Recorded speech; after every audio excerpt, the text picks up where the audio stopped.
le salon du chocolat et des gourmandises d'Aix-les-Bains. C'est la deuxième édition 100% artisanale qui réunit l'excellence gourmande de la région Auvergne-Rhône-Alpes avec 24 artisans, dont ceux qui sont à mes côtés aujourd'hui. Et notre philosophie, en fait, c'est réellement de redonner au chocolat sa juste valeur et par conséquent de privilégier l'artisanat et une juste rémunération aussi de ceux qui travaillent le chocolat. À l'autre bout du monde, c'est notamment la thématique du café débat de ce dimanche après-midi. Déforestation, pollution des sols, travail des enfants, misère sociale, comment rendre le chocolat meilleur. Je suis très heureuse d'être venue sur ce salon parce que c'est vraiment les gens qui exposent, les chocolatiers, les personnes qui font les vins, qui travaillent la vigne, ont vraiment l'amour du métier et cherchent la qualité.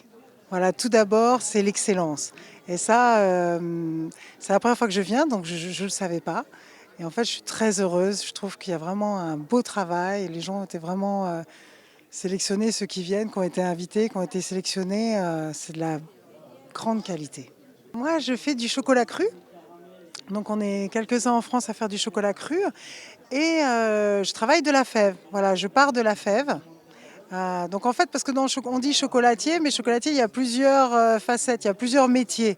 Il y a le chocolatier qui est plutôt le confiseur, qui est un peu, c'est la pâtisserie, c'est la cuisine, c'est les assemblages, voilà, c'est la transformation du chocolat pour en faire des bonbons, le fourrer et tout.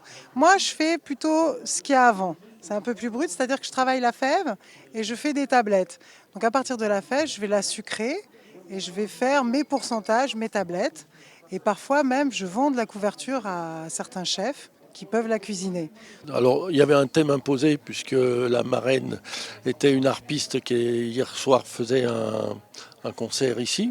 Donc ça a été la surprise de voir une harpe en chocolat sur le salon. J'ai utilisé plusieurs méthodes de travail du chocolat pour la faire. Et il y a quasiment 50 heures de travail dessus. Vous avez toute la partie caisson qui est, elle, coulée, moulée. Voilà. Ensuite, pour le personnage, eh bien, je suis parti sur un tube de chocolat. Et j'ai utilisé la méthode de Jean-François Castagnier, qui est meilleur ouvrier de France et qui avait une méthode au point du modelé sculpté.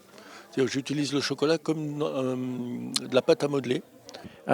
Pourquoi la déforestation? Eh bien, c'est très simple.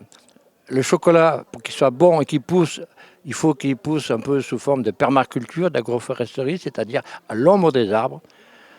Et il y a un rendement moyen entre 300 et 500 kg hectare.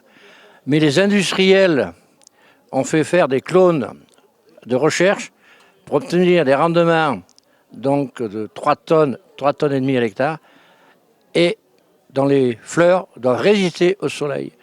Donc là j'ai quelques documents parce que je n'ai pas tous les chiffres en tête, mais des millions d'hectares représentant à peu près 15 stades, donc en Ghana et en Côte d'Ivoire, ont été déforestés pour planter du chocolat.